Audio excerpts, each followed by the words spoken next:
Matapos ang pagliligtas, isang nakaraan ni Kay ang nagtatanong kung kailan nagsimula ang kanyang mga alaala, ngunit sa sandaling iyon, hindi siya sigurado, dahil tila nababalutan ng hamog ang kanyang isipan.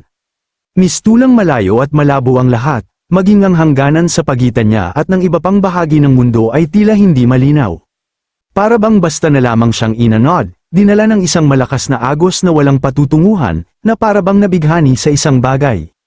Paminsan-minsan, kapag humuhupa ang hamog at lumilinaw ang kanyang paningin, nagigising siya sa isang hindi pamilyar na lugar. Ngunit ayos lamang yun sa kanya, saan man siya dalhin ng paggala, mayroon siyang kasama, ang kanyang itim na pusa na si Nero. Noong wala na siyang kahit ano, si Nero lamang ang nanatili sa kanyang tabi. At pagkatapos, isang araw, sa madilim niyang mundo, may isang taong nagpakita, nagniningning ng napakaliwanag. Sinabi nito na ang kanyang pangalan ay Lumil, at sa sandaling nakita niya ito, agad niyang naunawaan. Ito ang magandang liwanag na matagal na niyang hinahanap, nag-iwan si Lumil ng malinaw at di mapapawing marka sa kanyang puso. Ngunit sa kasamaang palad, hindi nagtagal ang oras niya kasama si Lumil, matapos silang maghiwalay, muli siyang nagsimulang gumala sa mga kakaibang lugar, sa maikling panahong yun, patuloy niyang hinanap ang liwanag na tila kumikiliti sa kanyang puso. Para siyang isang gamu-gamu na naakit sa apoy, napatanong siya sa kanyang sarili kung kaya pa ba niyang muling humarap sa liwanag na yun. Habang nalulugmok si Kay sa kanyang pag-iisip, isang boses ang pumukaw sa kanya, nagtatanong tungkol sa kanyang pagkakilanlan at kung paano siya nakapasok sa lugar na yun. Dahil hindi siya tumutugon, muli siyang tinawag, tinatanong kung hindi ba niya ito naririnig. Paulit-ulit siyang tinawag hanggang makuha ang kanyang atensyon, at napatingin siya sa unahan. Sa panahong yon, habang umuulan, doon, sa dulo ng walang kabuluhang paggala, sa pinakailalim ng madilim na lungsod, unang nakita ni Kay si Marie. Naalala pa niya nang tanungin siya nito kung may problema ba siya, dahil nakatitig lamang siya rito. Tinanong pa siya kung pipi ba siya o sadyang hindi siya naririnig.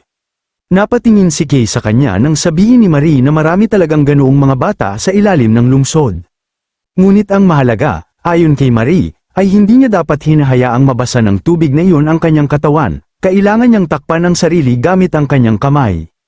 Ipinaliwanag niya na may pumutok na lumang tubo sa kisame, kaya may halong tira ng tinta ang tumatagas na tubig at masama iyon sa kalusugan. Dahil sa kuryosidad, muling nagtanong si Marie kung paano siya nakapasok sa lugar na iyon. Napansin din niya ang nilalang na hawak ni Kay, si Nero, kaya tinanong niya kung bakit niya ito dala, ngunit sa tingin ni Marie, ayos lang naman yun dahil maliit lamang ang nilalang. Ngunit sa sandaling yun, tinulak niya si Kay at pinagmamadali, hindi yun ang oras para sa ganoon, dahil kung mananatili sila roon, darating ang mga gwardiya at huhulihin sila. Ngunit huli na ang lahat, nakita na sila, tinawag ng mga gwardiya si Marie at tinanong kung ano sa tingin niya ang kanyang ginagawa.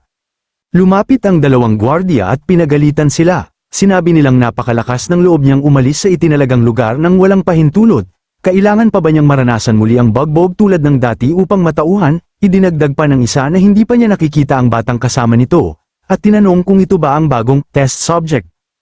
Nabahala si Marie nang iunat ng isa sa kanila ang kanyang kamay, binanggit nito, na sa totoo lang, maayos naman ang naging resulta, ngunit naghahanap sila ng mas desenteng materyal. Sa kabilang dako, sa loob ng isang pasilidad, may dumating. Ito si Blank, tumatawa, at sinasabing hindi maaaring mangyari yun, paano raw nagagawang gumala kung saan-saan ang isang mahalagang sample. Tinanong niya ang dalawang gwardiya kung anong klaseng pamamahala ang mayroon sa lugar na yun. Nabahala ang isa sa mga lalaki at agad na humingi ng paumanhin, habang si Blank ay nadismayang tumingin kay Marie. Nainis siya, dahil tila hindi alam ni Marie kung kailan dapat sumuko, kahit na mahalaga ang kanyang halaga bilang halimbawa, may hangganan din kung gaano karami ang maaari niyang palampasin. Binalaan siya ni Blank na kung ipagpapatuloy niya ang kanyang ginagawa, ang mga batang tulad nila ang magdurusa, at alam ni Marie kung ano ang ibig sabihin noon. Samantala, tahimik na tiningnan ni Kay si Marie, mababakas sa kanyang mukha ang matinding pagkabahala. Naisip ni Kay na sa unang tingin ay tila isa lamang itong ordinaryong ambunan, ngunit sa katotohanan ay hindi ito naiiba sa isang detensyon na kumukulong sa mga bata. Ang mga peking pasilidad, na tusong nagsasamantala sa mga patakaran ng lungsod ukol sa pagtulong sa mahihirap, ay nakatago sa kadiliman ng ilalim ng lungsod. Ang mga batang palaboy ay nagkalat sa iba't ibang sulok, ang paggamit sa kanila bilang murang lakas paggawa ay itinuturing ng karaniwan at normal sa ilalim ng lupa. Ngunit ang tunay na layunin ng lugar na ito ay hindi lamang pagsasamantala sa paggawa, ito ay para sa eksperimento sa tao, napakahigpit ng seguridad, at ang tanging paraan para makaalis ay kamatayan. Gayunpaman, wala sa plano ni Marie ang mamatay sa ganitong lugar. Matagal na, bago pa man dumating si Kay, sinubukan na niyang tumakas kasama ang ibang mga bata. Sa kabila ng maraming nabigong pagtatangka, hindi siya sumuko. Ang kanyang matatag na paninindigan ang naging pag-asa ng mga bata, at siya ang naging pinakamatibay na haligi ng kanilang suporta. Dumating ang panahong muli niyang sinubukan ang pagtakas, kasama na si Kay binuksan nila ang isa sa mga air duct ng gusali. Habang nakatingin si Marie sa lagusang yun, napagtanto niyang malapit na silang makatakas, sa loob ng 3 araw, magkakaroon ng puwang sa schedule ng patrol, at iyon ang magiging pagkakataon nila upang makaalis. Masaya siyang nagpasalamat kay Kay, dahil sa tulong nito ay natapos niya sa oras ang plano. May ngiti niyang sinabi na makakalabas silang lahat sa lugar na yun. Tahimik namang pinagmamasdan ni Kay si Marie, sa sandaling yun, naramdaman niyang unti-unti na siyang nagiging kasabay nito. Noong araw na yun, nagtipon sila sa labas, isang bata ang nagtanong kay Marie kung totoo ba ang lahat ng kanyang sinasabi, ngunit pinatahimik niya ang mga ito upang hindi sila mahuli, tiwala naman ang naging tugon ng mga bata, sila na ang bahala. Sa isang tabi, nag-usap sina Kay at Marie. Iyon na ang huling gabi na gugugulin nila sa lugar na iyon. Ayon kay Marie, makakaalis na sila, pupunta siya sa Shining City, mag-aaral ng craft, at magtatayo ng sarili niyang workshop. Inilarawan niya ang Shining City, kahit na walang kulay ang mga tao roon, maaari pa rin silang makahanap ng trabaho, hanggang sa makuha nila ang pagkamamamayan, kailangan nilang manatili malapit sa mga panlabas na pader, ngunit kahit ganoon, 100 beses na mas maayos pa rin yun kaysa sa kinaroroonan nila. Tahimik si Kay nang tanungin siya ni Marie kung ano ang nais niyang gawin kapag nakalabas na sila. Sa sandaling yun, sinabi ni Kay na nais niyang maging isang colorist. Binanggit niyang ang taong hinahangaan niya ay isang colorist, kaya nais niya itong subukan. Tahimik siyang pinagmasdan ni Marie, sa isip niya, iyon ang unang pagkakataon na ipinakita ni Kay ang sarili nitong kagustuhan. Ngunit nag-alinlangan si Kay, inamin niya sa sarili na tila imposible yun. Paulit-ulit niyang naririnig sa lugar na yun kung gaano kaina at kawalang silbi ang mga taong walang kulay, iyon ang patuloy na sinasabi ng mga matatanda. Sinundan lamang niya ang isang magandang liwanag at napadpad siya roon, ngunit ngayong naroon na siya, hindi na niya alam kung ano ang dapat niyang gawin o kung saan siya pupunta. Tahimik na nakinig si Marie habang sinasabi ni Kay na kahit sinasabi ng lahat na makakalabas na sila bukas, hindi niya maintindihan kung bakit sila masaya, pakiramdam niya, iba siya sa kanilang lahat. Nang marinig yun, bahagyang ngumiti si Marie, sinabi niya kay Kay na ang mga taong walang kulay ay maaari ring magkaroon ng kulay balang araw. Napatingin si Kay nang ipinaliwanag niya na si Lumil, na dati napakaliwanag, ay minsan ding walang kulay. Naalala ni Kay si Lumil nang marinig ang pangalan nito, idinagdag ni Marie na mas maliwanag pa ito kaysa kanino man. Masigla niyang ipinaliwanag na naniniwala siyang bawat isa sa kanila ay may sariling liwanag at kulay sa loob. Hindi ibig sabihin na hindi ito nararamdaman, hindi pa lamang nila ito nauunawaan, ngunit maaari itong matutunan, unti-unti, at tutulungan niya sila.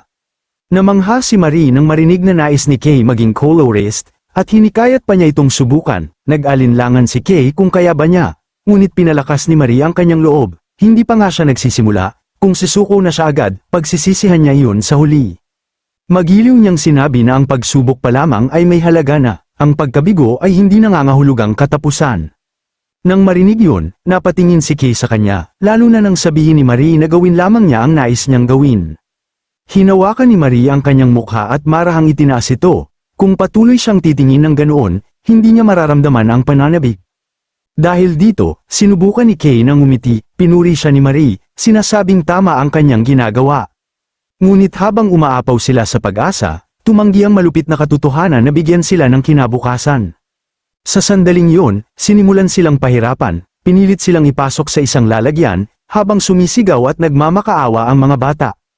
Sinubukan ni Marie na lumaban kasama si Kay, ngunit ang kanilang desperadong pakikibaka ay tila walang saysay laban sa hindi maiiwasan. Sinugod ni Marie ang isang gwardiya, ngunit agad siyang malupit na hinampes ng pamalo. Nabakas ang takot sa mukha ni Kay nang makita niyang bumagsak si Marie sa sahig. Sinubukan niyang tulungan ito, ngunit lumingon lamang si Marie at sinabihan siyang tumakbo, bago tuluyang nawala ng malay. Sa sandaling yun, may kakaibang naramdaman si Kay, isang bagay na unti-unting namumuo sa kanyang loob. Nang subukan siyang hampasin ng gwardiya, napagtanto niyang nagsisimula na siyang magalit. Ngunit wala siyang nagawa, tinamaan siya ng malakas na palo at bumagsak sa sahig. Biglang may dumating na isang figura, nagtataka kung bakit bigla na lamang ipinag-utos na itapon silang lahat. Tinanong nito kung pinapayagan ba silang gawin yon nang walang pahintulot ni Blank. Sumagot ang kasama nito na wala siyang ideya, sumusunod lamang sila sa utos mula sa itaas. May balitang muntik ng mabunyag ang laboratorio, kaya kailangan nilang burahin ang lahat ng ebidensya. Nagreklamo pa ito, kailangan na naman nilang magsimula mula sa simula, isa na namang malaking abala, lalo na't sila lamang ang gumagawa ng lahat. Ngunit sa hindi inaasahang sandali, dahan-daang tumayo si Kay mula sa kanyang katawan ay sumambulat ang isang madilim na kapangyarihan, napansin ito ng mga gwardiya. Sa kanyang pagtayo, naglabas siya ng napakalakas na itim na enerhiya, lumikha ito ng malakas na alon na nagpataboy sa lahat ng nasa loob, nabalot sila ng takot sa hindi maipaliwanag na pangyayari. Napatanong sila, anong klaseng nilalang ito? Iniunat ni Kay ang kanyang kamay. At kasunod nito, isang napakalakas na pagsabog ang yumanig sa loob ng laboratorio, sa tindi ng lakas, sumabog ito palabas, at winasak ang buong gusali. Nang hamupa ang usok at alikabok sa paligid, makikita na wasak ang buong gusali dahil sa tindi ng lakas na binitiwan ni Kay. Matapos niyang gawin yun, nawalan siya ng malay, dumating sina Nero at Marie at natarante sila habang sinusubukang gisingin siya. Ngunit nang imulat ni Kay ang kanyang mga mata, napawi ang kanilang pagkabahala, nagpasalamat si Marie dahil nagkamalay na siya. Agad namang tumayo si Kay at nagtanong kung ano ang nangyari, ibinanggit ni Marie na hindi rin niya alam dahil kagigising lang din niya. Lumapit sila sa hukay, at sinabi ni Marie na sa tingin niya ay may malakas na pagsabog na naganap, sapagkat nang matauhan siya, ganoon na ang sitwasyon. Tahimik na pinagmasdan ni Kay ang wasak na gusali, habang napagtanto ni Marie na mukhang walang nakaligtas. Malungkot niyang tinanong kung namatay na ba ang lahat ng mga walang hiya na yon. Naalala niya ang kanyang mga kasamahan, mga batang, sa kabila ng lahat, ay mabubuti. Nang paalis na silang dalawa, napalingon si Kay nang may biglang dumating sa pinangyarihan. Isang grupo ng kalalakihan ang dumating matapos nilang malaman na nag-collapse ang underground. Tinawag nila ang iba pa. Pinagsabihan ni Kay si Marie na may mga taong paparating at kailangan na nilang umalis. Kapag nanatili pa sila, malamang ay ikukulong lamang sila. Agad naman siyang tumugon habang pinapahid ang kanyang mga luha. Hinawakan ni Marie ang kamay ni Kay at inakay siya. Kailangan na nilang lumabas at pumunta sa ibabaw dahil hindi sila makakaligtas kung mananatili sila sa ibaba. Mahigpit niyang hinawakan ang kamay ni Kay habang sinasabing kailangan nilang mangako. Masaya niyang sinabi na sa itaas, siguradong magiging masaya sila, sigurado siyang yun din ang gusto ng mga batang nauna sa kanila. At doon nagsimula ang pagkakaibigan ni Kay at Marie, sabay silang pumunta sa Shining City upang mamuhay ng tahimik. Sa kasalukuyan, hawak pa rin ni Marie ang kamay ni Kay habang tinutulungan niya itong makaahon sa ibabaw, pinalalahanan niya itong mag-ingat dahil madulas ang daan. Samantala, napatingin si Gale sa paligid, nagpasalamat siya at hindi makapaniwalang nakita niya ang pinakailalim ng lungsod, isang lugar na hindi niya inakalang mapupuntahan niya sa buong buhay niya. Nakuha ang atensyon ng dalawa nang may biglang magtanong kung maaari ba nilang ipaliwanag kung ano talaga ang nangyayari. Sa sandaling yun, napansin niya si Marie, dati ay wala itong kulay, kaya nagtataka siyang nagtanong kung bakit nagkaroon nito, doon niya napagtanto na kasama nito si Kay. Kaya hindi na siya nagulat kung bakit ganoon ang nangyayari. Lumapit si Ellie Cyan at hinawakan ang kanyang buhok, doon niya napagtanto na siya ay isang awakened, katulad ni Kay, at mayroon siyang matingkad na kulay. Namangha siya habang pinagmamasdan nito, kahit sa 3 great houses, bihira ang ganitong antas ng saturation, at karamihan sa mga maharlika ay hindi maihahambing. Habang patuloy niya itong hinahaplos, lalo siyang napahanga sa taglay nitong kagandahan. Nahiya naman si Marie nang tanungin siya kung isa ba itong malaking bagay. Biglang nagsalita si Kay at sinabihan ng lahat na wala na silang oras para dito, nasa gitna sila ng isang taguan ng gang, at hindi nila alam kung kailan darating ang iba pang grupo. Dagdag pa niya, nasa delikado silang sitwasyon, kaya mas mabuting umalis na sila. Nang marinig yun, nagkatinginan ng dalawa at nakaramdam ng inis. Nagtanong si Gale kung ano ang nangyari kay Kay, pati na ang mga mata nito na tila nagbago. Nag-react si Ellie, ngunit pinigilan sila ni Marie at sinabing itabi na muna ang usapan hanggang makalabas sila. Naunang umalis si Kay samantala, binanggit ni Ellie na tama siya, hindi siya nagkamali, ngunit hindi naman niya kailangang magmadali. Idinagdag pa niya na ang lahat ng nakakainis ay parang basura lamang, habang naglalakad, namangha si Marie sa kanyang nakikita. Bumungad sa kanila ang napakaraming nakahandusay na katawan ng mga miyembro ng gang, sinabi ni Ellie na naayos na nila ang lahat. Sa sandaling yun, hindi makapaniwala si Marie sa dami ng kanilang napatumba. Ipinahayag naman ni Gale kung alam ba niya kung gaano karaming kulay ang nagastos nila para makarating lang dito. Ipinaliwanag niya na dahil sa malakas na pagsabog, naharangan ang kanilang mga daan habang hinahabol sila ng mga miyembro ng gang. Bukod pa rito, karamihan sa kanilang mga armas ay ginawang spoiled, kaya lalo itong naging nakakainis. Habang patuloy silang naglalakad, pinaalalahanan sila ni Gale na huwag ibaba ang kanilang depensa, maaaring may nakaabang pa sa kanila. Ibinanggit din niya na darating ang mga tagapamayapa at kailangan nilang sumama sa mga ito. Patuloy na nakamasid si Marie sa paligid. At bigla niyang naramdaman na may gumalaw sa kanyang likuran. Isang lalaki ang sumulpot, may hawak na sandata at puno ng galit, tinawag niya silang mga walang hiya matapos ang ginawa nila, at tila iniisip niyang hindi siya basta-basta mawawala ng ganoon kadali. Dahan-daang tumayo ang lalaki, pabulong niyang sinabi na kung babalik man siya sa ganitong kalagayan, kahit mawala pa ang isa o dalawang kamay, wala na rin siyang pag-asa, mas mabuti pang may sama man lang siyang isa sa kanila. Ito na ang kanyang pagkakataon, isang huling pagkakataon para protektahan ang kanyang lugar sa organisasyon. Ilang sandali pa, bigla siyang sumugod at sumigaw ng malakas na mamamatay silang lahat, napalingon si Marie. Ganun din sina Ellie at Gale, naiinis siya na may isa pang natirang kalaban, ngunit determinado silang tapusin ito agad. Ngunit agad na kumilos si Kay napasigaw si Marie, pinapalayo siya rito, ngunit sa kanyang pagkagulat ay bigla itong nagpakawala ng malakas na suntok na tumama sa mukha ng lalaki. Sa tindi ng puwersa, bumaon ang suntok sa mukha nito. Dahil sa lakas ng impact, napatilapon ang lalaki at bumangga sa pader, na agad na butas at gumuho. Nagulat ang tatlo at napatulala sa kanilang nasaksihan, sa tingin nila, hindi na nila kailangang mag-alala pa. Bumagsak ang lalaki sa wasak na pader at nawala ng malay, doon nila napagtanto na ang lakas niya ay lalong tumaas kasabay ng kanyang kulay. Gulat na gulat si Marie habang nakatingin sa kanyang kamay, hindi siya makapaniwala sa kanyang nagawa. Napatanong siya sa sarili kung yun ba ang kapangyarihan ng kulay, dahil sa isang bahagyang suntok lamang ay napabagsak niya ang kalaban. Habang nakatingin sila sa wasak na pader, isang malakas na boses ang umalingaw-ngaw mula sa kabilang dako. Sinundan nila ang pinanggalingan ng ingay. Isang pangkat ang nagmamadaling papunta sa kanilang kinaroroonan. Dumating ang mga peacekeepers at agad silang sinabihan na huwag gumalaw, ibaba ang kanilang mga sandata, at sumuko ng mapayapa. Ngunit kalaunan, napagtanto ng mga ito na sila pala ang mga pioneers na ipinaalam bago sila e-deploy. Natuwa ang mga peacekeepers na makita silang ligtas. Sinabi ng isang opisyal na magaling ang kanilang ginawa at nagpasalamat sa kanilang tulong. Tumugon naman si Ellie na ginawa lamang nila ang nararapat. Dagdag pa ng opisyal, nabalitaan nilang nauna silang sumugod at naayos na nila ang sitwasyon bago pa man kinakailangang makialam ang mga tagapamayapa, tulad ng inaasahan sa mga pioneer, wala na silang gagawin pa, kaya ito ay nakakahiya para sa kanila. Matapos ang pangyayaring yun, pansamantalang naparalisa ang organisasyon sa ilalim, napakarami ang kanilang nahuli, at ang natitirang gawain ay iniwan na sa mga peacekeepers para sa paglilinis. Biglang nagsalita si Marie na maaari na silang umakyat, pakiramdam niya ay napakatagal na nilang nasa ilalim. Nakaramdam siya ng kakaibang gaan at aliwales, dahil maayos nilang natapos ang lahat, agad naman itong sinang-ayunan ni Kay.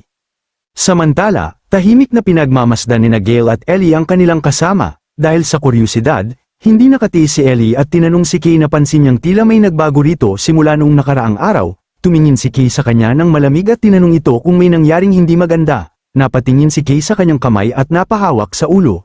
Tila may nakalimutan, marahil ay hindi pa siya komportable. Napalingon naman si Marie sa kanilang pag-uusap. Ngumiti si Kay at humingi ng paumanhin. Sinabi niyang wala namang problema at ayos na siya, may mga bagay lang siyang iniisip sandali.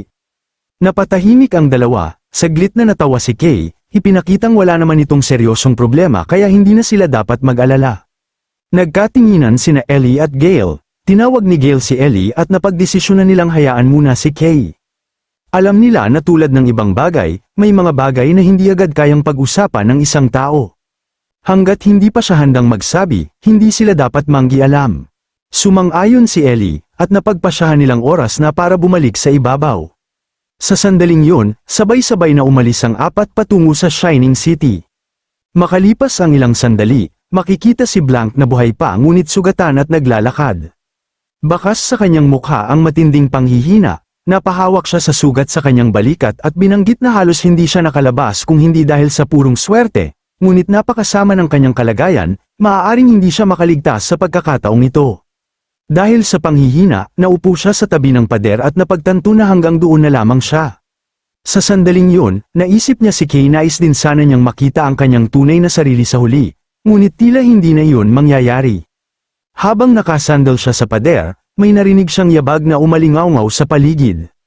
Napatingin siya sa unahan, nagtataka kung ano ang tunog na yon. May isang anyong tila papalapit sa kanya, dahan-dahan niyang ipinikit ang kanyang mga mata, at nang muli niyang idilat ang mga ito, bigla na lamang naglaho ang anino. Ngunit maya-maya, napagtanto niyang may nakatayo na pala sa kanyang tabi, si Viper yun. Laking gulat ni Blank nang bigla itong sumulpot, ngumiti si Viper at masaya siyang binati. Binanggit niya na tila may kasunduan sila, at tinanong kung paano ba dapat unawain ang sitwasyon ngayon. Ngunit matapos niyang magsalita, bigla niyang inapakan ang ulo ni Blank.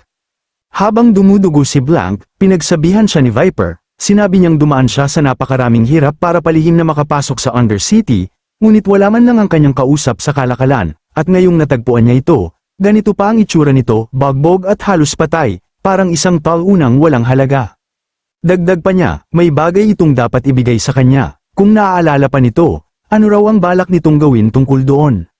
Sa kabila ng kalagayan, nagulat si Viper na tila humihingi pa ito ng pagkakataon na pagtanto niyang buhay pa rin si Blank, dahil dito, naglabas si Viper ng kanyang kapangyarihan, binanggit niyang ayaw na sana niyang gamitin yun muli sa isang tao, ngunit mukhang wala siyang ibang pagpipilian, lumapit siya kay Blank at sinabi na kahit kaunting lason ay maaaring maging gamot, depende sa kung paano ito gagamitin.